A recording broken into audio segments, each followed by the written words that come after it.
हाँ, तो बोर्ड परीक्षा का समय आ गया है और हम सब जानते हैं ये टाइम थोड़ा सा कह सकते हैं तनाव भरा होता है। लेकिन घबराने की कोई बात नहीं है, क्योंकि आज हम सफलता के लिए एक बिल्कुल साफ 7 स्टेप वाले रोड मैप को समझने वाले हैं। देखिए, ये दबाव महसूस होना बहुत ही नेचुरल है, हर कोई करता है। पर सोचिए, क्या हो अगर इस प्रेशर से डील करने का और तैयारी को थोड़ा और आसान बनाने का एक प्रूवन तरीका हो। तो चलिए आज उसी तरीके को समझते हैं। तो सबसे पहले बात करते हैं सेक्शन 1 की, एक सही शुरुआत यानी एक सही प्लान। देखिए, किसी भी बड़े चैलेंज की तरह बोर्ड एग्जाम में कामयाबी की शुरुआत भी एक मजबूत नींव से ही होती है। और वो नींव क्या है? एक सॉलिड प्लान। सच कहें तो बिना प्लान के पढ़ना ठीक वैसा ही है जैसे अंधेरे में तीर चलाना। कुछ पता नहीं निशाना कहाँ लगेगा।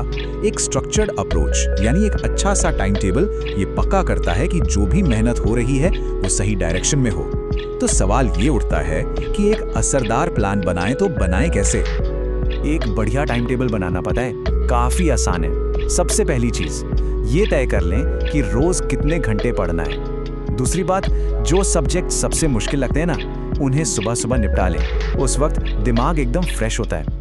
और तीसरी चीज, हर सब्जेक्ट को रोज थोड़ा थोड़ा टाइम दे ताकि एंड मोमेंट पर कोई पैनिक ना हो।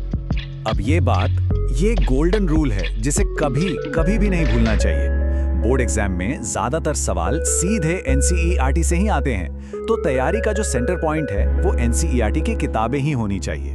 हाँ, दूसरी रेफरेंस बुक्स हेल्प कर सकती हैं, पर जो फाउंडेशन है वो हमेशा एनसीईआरटी ही रहेगी।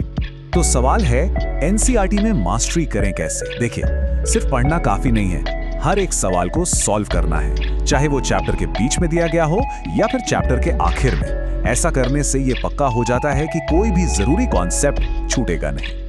चलिए अब आते हैं सेक्शन 2 पर, द कोर मेथड यानी प्रैक्टिस और कॉन्सेप्ट्स। तो प्लान तो बन गया, अब ये देखते हैं कि पढ़ाई को असरदार कैसे बनाया जाए, क्योंकि ये सिर्फ क्या पढ़ना है के बारे में नहीं है, बल्कि कैसे पढ़ना है इसके बारे में भी है। ये स्लाइड एक बहुत ही जरूरी फर्क दिखाती है। रटना मतलब क्रैमिंग शायद थोड़ी देर के लिए काम कर जाए, लेकिन असली चाबी है समझकर पढ़ना। जब कॉन्सेप्ट समझ में आते हैं, खासकर साइंस और मैथ्स जैसे सब्जेक्ट्स में, तो फिर सवाल कैसा भी घुमा फिरा कर आए उसका जवाब दिया जा सकता है।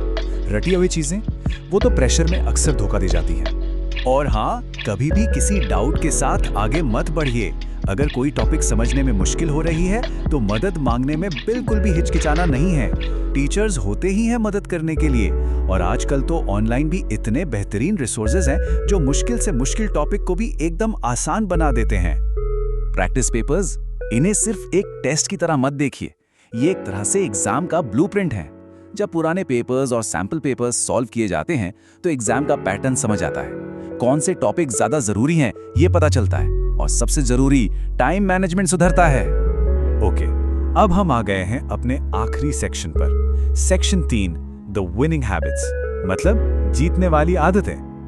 देखिए, एक अच्छे प्लान और सही टेक्निक के साथ साथ कुछ आदतें ऐसी होती हैं जो लगातार अच्छा परफॉर्म करने में मदद करती हैं। तो चलिए उन पर एक नजर डालते हैं। रिवीजन, ये वो सीक्रेट इंग्रेडिएंट है जिससे सीखा हुआ सब कुछ याद रहता है।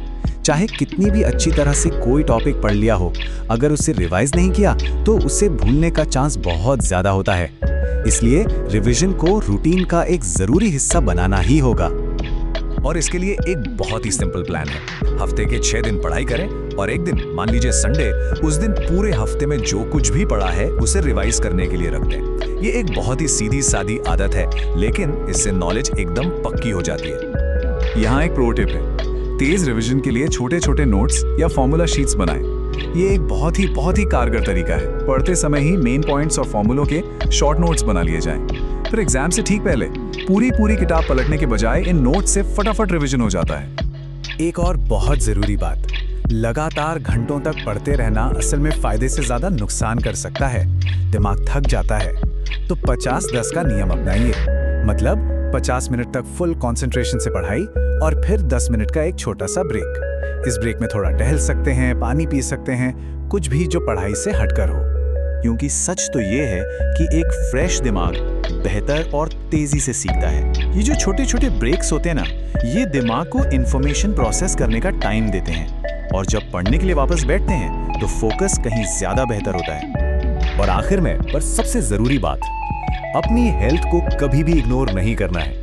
अच्छी नींद लेने से मेमोरी मजबूत होती है, अच्छा हेल्दी खाना दिमाग को सही फ्यूल देता है और खूब पानी पीकर हाइड्रेटेड रहने से अलर्टनेस बनी रहती है। याद रखिए, अपना शरीर ही अपना सबसे बड़ा सपोर्ट सिस्टम है।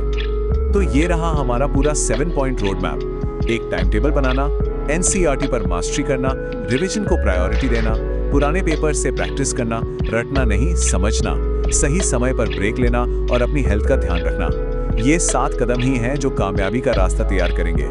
तो इस चर्चा को खत्म करते हुए एक सवाल पर सोचना बहुत जरूरी है।